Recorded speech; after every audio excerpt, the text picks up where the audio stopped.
Los nazis se hicieron famosos no solo por su doctrina antisemita y el genocidio de 6 millones de judíos, sino por la efectividad con la que lo hicieron. En ese esquema de relojería mortal, racista y sanguinario, fue fundamental un cuerpo militar sobreideologizado, siniestro y entrenado espectacularmente. Estamos hablando de las Waffen-SS, una tropa militar que respondía directamente al Führer. Eran comandos de élite listos para llevar adelante las misiones más atroces perpetradas por el Tercer Reich. En el video de hoy vamos a explicar cómo estaban conformadas las SS, qué requisitos hacían falta para integrarlas y quién era su conductor, entre otros datos estremecedores. Prepárense para un viaje a las entrañas del monstruo más eficiente y organizado de las filas nazis, para poder conocer desde adentro el terror. Bienvenidos una vez más a Historia Militar.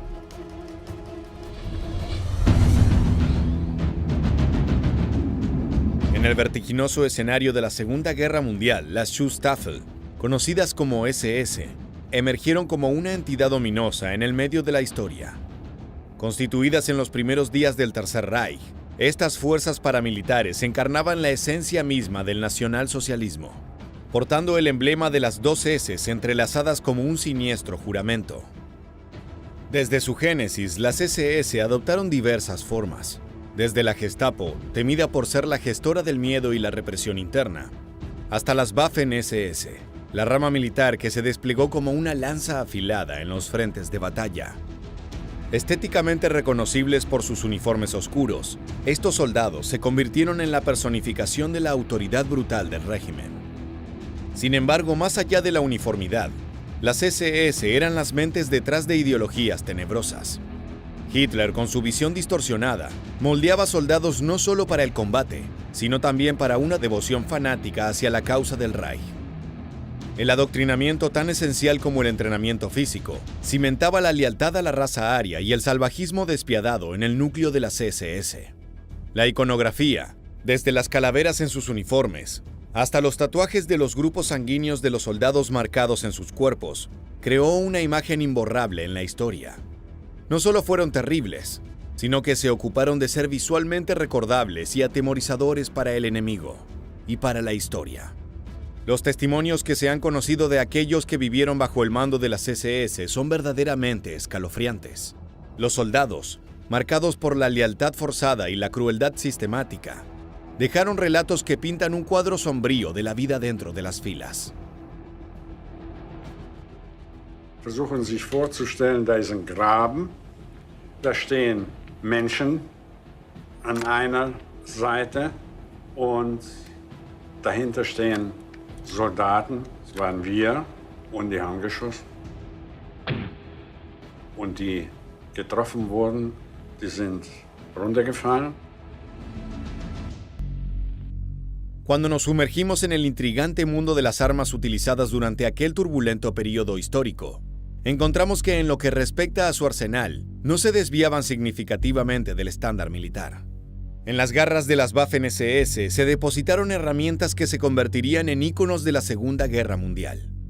En el ámbito de las armas de mano, destacaban las Luger P-08, reconocida por su elegante diseño y eficacia en el campo de batalla, y la Walther P-38, una pistola semiautomática de gran precisión que se ganó su lugar entre los soldados de élite. En cuanto a los fusiles, la presencia imponente del Mauser Carabina 98K resonaba en los campos de batalla. Este fusil de cerrojo, conocido por su fiabilidad y puntería infalible, se erigía como el compañero leal de los combatientes de las Waffen-SS. Sumándose a este repertorio, los subfusiles MP-38 y MP-40, apodados Schmeisser en el frente, se ganaron su reputación como armas compactas y letales en combate cercano. La elección cuidadosa de este equipamiento reflejaba la eficiencia y la letalidad buscadas por las Waffen-SS en sus operaciones. En las manos de estos soldados disciplinados, estas armas no eran solo instrumentos de guerra, sino un manifiesto de su voluntad de acabar con la raza inferior. La creencia de que cada una de las milicias de estas tropas eran un ejemplar único de la especie humana, no solamente era un delirio ideológico, sino que estaba cimentado en la elección de los mejores hombres para esta fuerza militar de élite. Las Waffen-SS formaron sus filas con criterios tan rigurosos como discriminadores, ya que los reclutas de esta fuerza no eran solamente soldados, eran selectos guardianes de una ideología distorsionada. La idea era que estos hombres conformaran la Alemania del futuro, tal como describe este especialista en un documental. Las SS iban a ser el clero del nuevo Reich, del Reich de los 1000 años. Ellos eran las personas que iban a estar a cargo de la ideología y la pureza ideológica del Estado. Los requisitos de ingreso eran un portal hacia un mundo marcado por la devoción fanática y la ferocidad desatada por la creencia de un ser superior genéticamente. Para la selección, eran pilares fundamentales estar afiliado al partido nazi, tener una conexión profunda con los preceptos del nazismo y sentir un compromiso inquebrantable con la causa. Pero el filtro no se detenía allí. Se buscaban jóvenes de entre 17 y 22 años, físicamente aptos, con una estatura mínima de 1.75 metros, encarnando así la visión de superioridad racial perseguida por Hitler. La perfección aria se convertía en un requisito ineludible para los aspirantes. Se exigía al menos 2 generaciones de ascendencia pura en el árbol genealógico del candidato. En diversas pruebas de selección, los candidatos debían mostrar un estado físico que rayara en lo impecable, un reflejo del cuerpo perfecto que Hitler imaginaba como la esencia de su ejército de élite. Al principio, cuando la guerra aún no se había sumergido en la vorágine total, la admisión era voluntaria y solo el 15% de los solicitantes lograba cruzar el umbral. Pero con la urgencia de la contienda, las puertas se abrieron más ampliamente, aunque el proceso de selección mantenía su pulso inflexible. Los reclutas provenientes en su mayoría de las juventudes hitlerianas eran sometidos a un adoctrinamiento ideológico aún más profundo. Más que soldados, se moldeaban en embajadores del nuevo orden nazi, portadores de una misión que iba más allá de las fronteras del campo de batalla. De esta forma, los requisitos de reclutamiento de las Waffen-SS no solo eran un protocolo de selección, eran la construcción meticulosa de una casta de soldados que encarnaría la visión más oscura y discriminadora de la historia.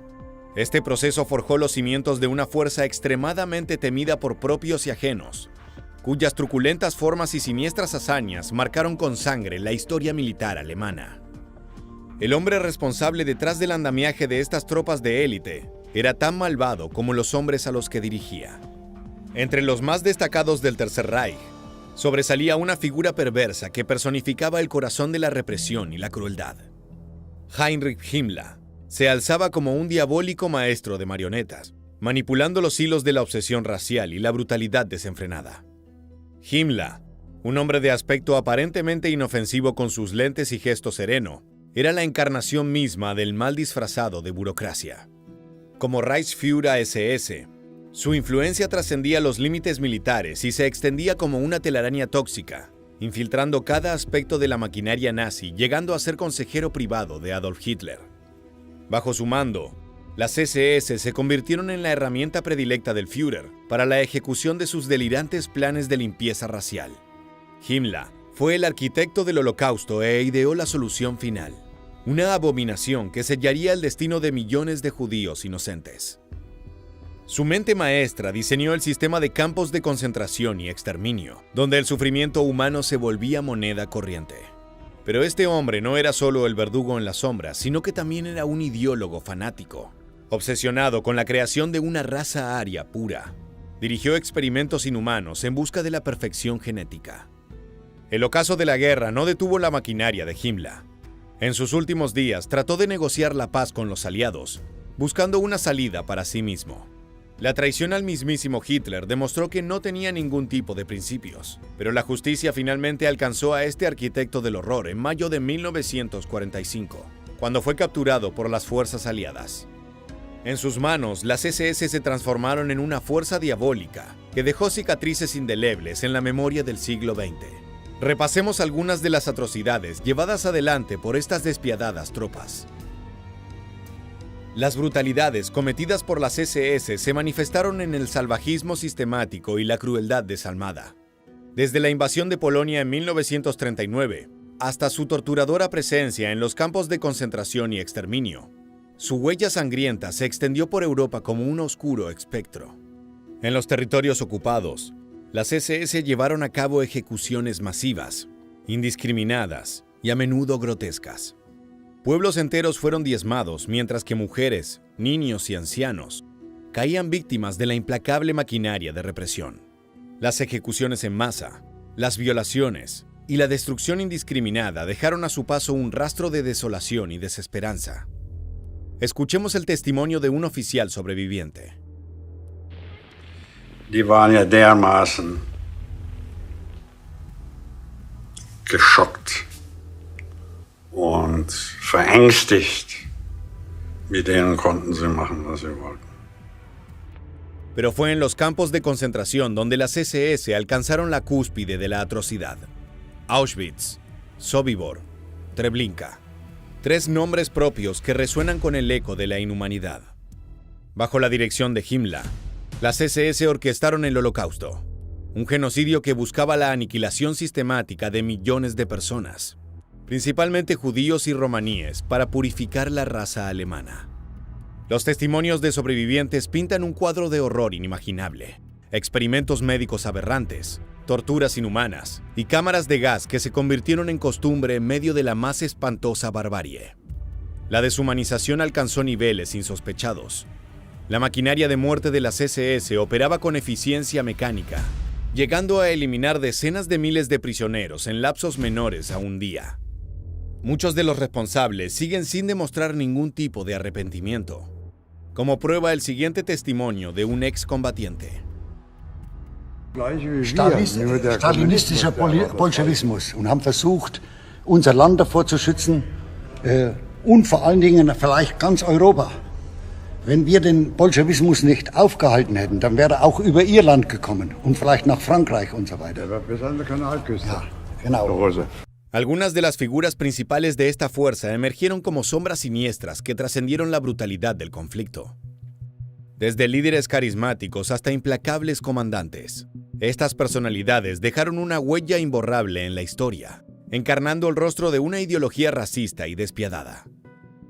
Además de su maquiavélico líder Himmler, que sembró la semilla del odio y la violencia, otros nombres propios también se destacaron en este cuerpo de élite. Conocido como la Bestia Rubia, Reinhard Heydrich fue el arquitecto de la Noche de los Cuchillos Largos y también uno de los principales ideólogos del nazismo. Su crueldad se desató como una muestra implacable de la represión, y su figura dejó una cicatriz imborrable en la historia de las SS, generando terror en los enemigos y en las propias filas. En el frente militar, Joachim Peiper personificó la juventud ardiente de las Waffen-SS. A sus 29 años, lideró con ferocidad las unidades blindadas en el frente oriental.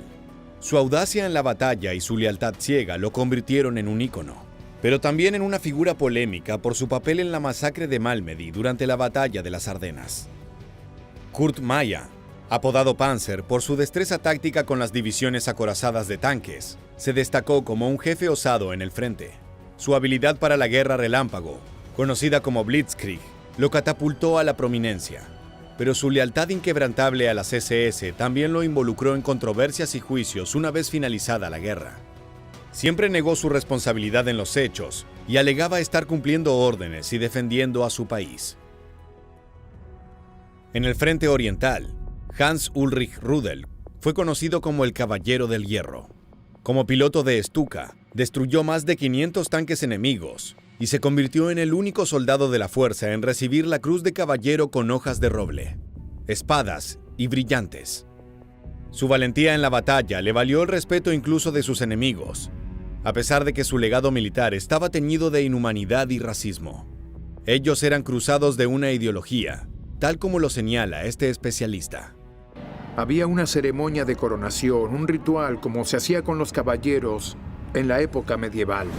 Pero un oficial de las SS, el caballero moderno, el caballero teutónico moderno, recibía su anillo, recibía su insignia. Estas figuras, entre muchas otras, generaron una narrativa sombría y compleja en la historia de las Waffen-SS. Cuando se piensa en los nazis, se suele enfocar en este cuerpo militar de élite. Pero hubo otras milicias que fueron igual de terribles y eficientes que estos siniestros soldados. En los campos de batalla de la Segunda Guerra Mundial, 2 fuerzas alemanas se destacaron con ferocidad y habilidad táctica.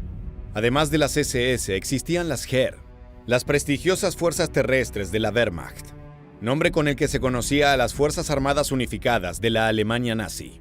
Estas dos entidades, mientras compartían el mismo propósito de defender la maquinaria nazi, se distinguieron por sus características únicas, forjando caminos divergentes en la historia militar. Las Heer, o GIA en alemán, representaban la columna vertebral de la Wehrmacht. Comprendían la infantería, la artillería, las unidades acorazadas y todas las ramas terrestres que constituyeron el grueso de la maquinaria bélica. Infundidas con el espíritu de la Blitzkrieg, las Heer lanzaron ofensivas relámpago que sorprendieron y avasallaron a sus enemigos. Con una estructura más convencional, las Heer reclutaban a soldados provenientes de todas las esferas de la sociedad alemana. Si bien no poseían el mismo nivel de fanatismo nazi que las Waffen-SS, se ganaron una reputación por su disciplina militar, tácticas sólidas y determinación en el combate. Su presencia era constante en los frentes europeos, desde los desiertos de África del Norte hasta los bosques de la Unión Soviética. Por su parte, las Waffen-SS eran la crema de la crema del ejército nazi. Su uniforme negro y las famosas runas SS se convirtieron en sinónimos de la brutalidad desenfrenada. Aunque más avanzada la guerra, abandonaron la pretensión estética y se vistieron con trajes similares a los de las Heer. Sin embargo, jamás abandonaron su logo de las dos S en forma de rayo y la temible calavera que los identificaba. La relación entre estas dos entidades fue compleja. Mientras compartían el mismo propósito de servir al Tercer Reich, sus diferencias en términos de reclutamiento, ideología y tácticas de combate generaban rispideces al interior del Reich, sobre todo porque Himmler creía que las SS eran mucho más valiosas y necesarias para el futuro de una Alemania aria que los soldados comunes de las Heer. Mientras tanto, Adolf Hitler tejía su visión hegemónica de un Tercer Reich imparable. Para llevar a cabo sus sueños de conquista y supremacía, el Führer no solo dependía de la Wehrmacht, sino que confiaba en que su fuerza de élite personificara sus ideales fanáticos. El canciller veía en las Waffen-SS no solo una fuerza militar, sino la encarnación misma de su visión racial y política para el futuro próspero de la nación.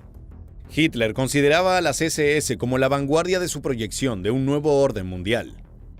A través de un riguroso proceso de reclutamiento, seleccionando arios puros y fanáticos devotos, Hitler aspiraba a forjar una fuerza que no solo fuera temida en el campo de batalla, sino que también inspiraba terror en los corazones de quienes se resistían al nazismo.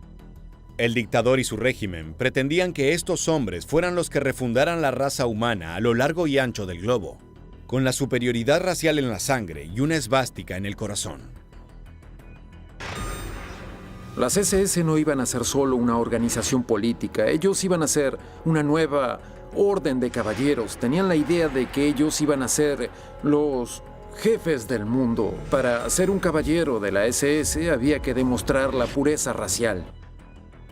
En última instancia, las Heer y las Waffen-SS, cada una a su manera, dejaron una cicatriz indeleble en los campos de batalla y exterminio de la Segunda Guerra Mundial. Sus historias, entrelazadas y conflictivas, narran la complejidad y la brutalidad de un conflicto que cambió el curso de la historia. Los juicios de Nuremberg catalogaron a las SS como una organización criminal que violó los derechos humanos de formas jamás antes vistas, por lo que la mancha de sus crímenes persiste en la memoria colectiva del pueblo alemán. El odio inoculado por el aparato de propaganda nazi generó hombres que estaban dispuestos a matar a un compatriota por una cuestión racial. Esto no es solo una teoría, sino que se hizo carne en los individuos, tal como lo muestra el siguiente testimonio. Das war die einzige Überlegung. Während der ganzen Zeit haben sie keinerlei Gefühl für die Leute gehabt, die jüdischen Zivilisten, die sie erschossen haben. Nein, Und warum nicht? dazu ist mein Hass den Juden gegenüber zu groß.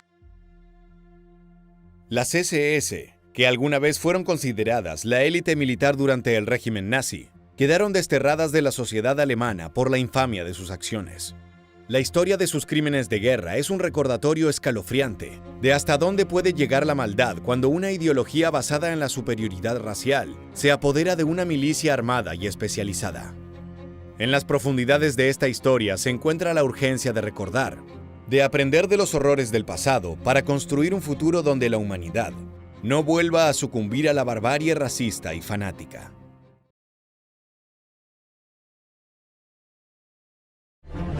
Durante la Segunda Guerra Mundial, el Ejército Rojo de la Unión Soviética fue considerado una poderosa maquinaria de músculo, sangre y metal que tuvo la capacidad de chocar frente a frente con las huestes de Hitler y no solo resistió, sino que empujó al lobo hasta su guarida, donde, acorralado, se quitó la vida. Si bien luego de este histórico conflicto las fuerzas soviéticas gozaron de una mayor infamia al convertirse en el potencial enemigo de Estados Unidos y la OTAN, es innegable que desde su creación hasta su desaparición han representado uno de los cuerpos más temidos de la Tierra.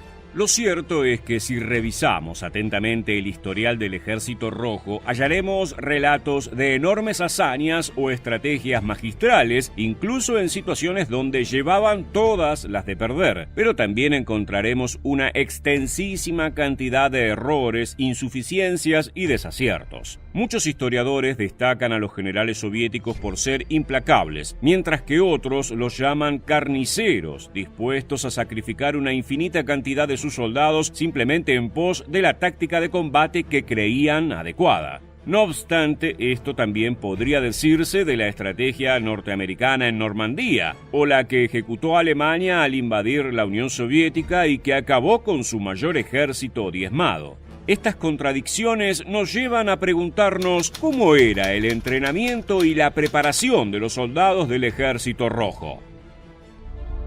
Cuando hablamos de la Segunda Guerra Mundial y el rol que las fuerzas de la extinta Unión Soviética cumplieron durante el conflicto, debemos tener en cuenta varios factores. Para comenzar, es importante destacar que el entrenamiento de las tropas era realmente muy variado. En algunas batallas participaron soldados que se habían preparado previamente a 1940, mientras que tras la invasión por parte de los alemanes a las ciudades de los comunistas, en muchos casos los soldados fueron reclutados, armados y enviados a la guerra prácticamente sin formación. En una tercera instancia, tras la recuperación del territorio tomado por las huestes de Hitler y antes de avanzar sobre Berlín, la mayoría de los cuerpos de Stalin estaban compuestos por una mezcla de novatos y veteranos sobrevivientes. En sus orígenes, rastreables hasta la Revolución de Octubre de 1917, el Ejército Rojo se llamaba la Guardia Roja y era una milicia conformada por trabajadores armados con una menor cantidad de militares o policías que se habían unido al Partido Comunista. Nació con su nombre oficial en 1918 bajo el comando del comisario del pueblo para la guerra, León Trotsky, quien adoctrinó a los nuevos reclutas desde el primer momento para servir tanto a la madre patria como al sueño socialista de Lenin. Pero la gran crisis producida por la guerra civil en Rusia llevó a que para 1925 quedara poco más de 500.000 de efectivos al servicio del país. Aunque los soviéticos intentaron contener la pérdida de soldados integrando a las fuerzas más trabajadoras y movimientos militantes, debieron firmar un tratado secreto con Alemania en el cual se establecieron los entrenamientos cruzados de tropas. Para este punto, los soviéticos se habían quedado sin su semillero militar. La muerte de Lenin y el exilio de Trotsky pusieron en crisis a la institución militar comunista y la necesidad de oficiales llevó a que se redujeran las carreras militares al mínimo, que era de 2 años, mientras que antiguamente tan solo la carrera de armas duraba 3 años. Peor aún, al poco tiempo de recibirse, los oficiales eran ascendidos de rango, lo que redujo la calidad general de los tenientes y almirantes. Este problema se profundizó enormemente en 1937, año en que Stalin, desconfiando de la institución bélica de su gobierno, llevó adelante la Gran Purga Militar. En un solo año se ordenó el aprisionamiento y en algunos casos la ejecución de 30.000 oficiales, entre ellos altos cargos del ejército. Cuando Alemania invadió a la Unión Soviética, encontró a un país carente de cargos militares, sin toma de decisiones y con un poder centralizado en la figura de Stalin, quien resultó ser un neófito en asuntos bélicos. Las tropas comunistas estaban mal preparadas, mal alimentadas y mal equipadas. Si bien el uniforme que vestían era el tradicional, en muchos casos debieron portar rifles antiguos de la Primera Guerra Mundial o del período revolucionario. A medida que Alemania avanzaba sobre las distintas ciudades soviéticas, aquellos soldados veteranos que habían recibido entrenamiento formal antes de 1941 comenzaron a morir y Stalin organizó una leva general para que los jóvenes soviéticos defendieran la nación. En esa época surgió un oscuro chiste entre los soldados: toma este palo, ahora ve a morir por la madre patria. Aunque hoy en día se sabe que esto no era así, de alguna manera refleja lo que sentían los jóvenes rusos al ser reclutados para proteger a su tierra. Se les entrenaba rápidamente en 2 meses, intentando que asimilaran tanto conceptos básicos como lecciones fundamentales o complejas de la forma más veloz posible. En unos pocos días se los entrenaba en tiro, en estrategia militar y supervivencia, entre otros. Esto generó 2 graves problemas. El primero fue que realmente los reclutas no terminaban de incorporar ninguno de los nuevos conocimientos y carecían de práctica en campo. El segundo implicó una gran desobediencia a la cadena de mando o la incapacidad de seguir órdenes de manera marcial, lo que no solo derivó en dificultades en las operaciones, sino que también llevó a muchos generales a despreciar a sus propios hombres y poner deliberadamente sus vidas en peligro. Pese a todo su poder y su estilo dictatorial, Stalin no pudo apartar la vista del problema que él mismo había creado. Por ello decidió perdonar a parte de los oficiales que había encarcelado durante la Gran Purga, unos 5.000 hombres que habían tenido la suerte de ir a prisión en vez de morir ejecutados por sus propios soldados. Regresaron al ejército para restaurar el orden faltante. A esto se sumó la presencia cada vez más grande del mariscal Zhukov en la toma de decisiones. Zhukov brilló en su rol de organizador de la defensa en Moscú, que resultó relativamente efectiva, pero culminó en una exitosa contraofensiva que devastó a los invasores alemanes. Luego de esto sería recordado como un carnicero que estaba dispuesto a dar la vida de hasta el último de sus hombres con tal de que su estrategia funcionara. La razón detrás de esta terrible fama radica en 2 operaciones que él mismo impulsó: la captura del 6º ejército alemán en Stalingrado, que duró meses y costó la vida de millones de soviéticos, y la infame Operación Marte, también conocida como la picadora de carne de Yersev. En esta misión, Zhukov dirigió personalmente el ataque contra las tropas de Hitler que habían huido de Stalingrado y se refugiaban en Yersev. Tras la ofensiva habían muerto 70.000 soviéticos y 134.000 habían resultado heridos. Del lado alemán, las bajas alcanzaron las 40.000, pese a que su fuerza era casi 1/3 en relación a la de los soviéticos. Tras recuperarse de los golpes que Hitler asestó a la Unión Soviética, el Ejército Rojo recuperó la compostura. Varios mariscales más se involucraron en la toma de decisiones ofensivas, desplazando ligeramente a Zhukov. Una de las decisiones más efectivas fue la de combinar los batallones de manera que estuvieran compuestos por reclutas inexpertos y veteranos sobrevivientes de la defensa. De esta manera, las tropas contaban tanto con fuerza como con experiencia, mientras se mantenían más fácilmente el orden en las filas y el respeto a los generales. Otra vez confrontando su ineptitud, Stalin permitió a sus generales que recuperaran las formas estratégicas originales que se habían planteado en los tiempos de la revolución y decidió dejar de intervenir directamente en las operaciones. El cambio que causó la retirada del dictador de la mesa de estrategia llevó a un ejército rojo devastado hacia las puertas de la Cancillería del Tercer Reich, mientras varios metros bajo tierra Hitler ponía un arma en su cabeza, rodeado por sus peores enemigos. Muchas gracias por acompañarnos en otro episodio de Historia Militar. Permanece atento a nuestro próximo video.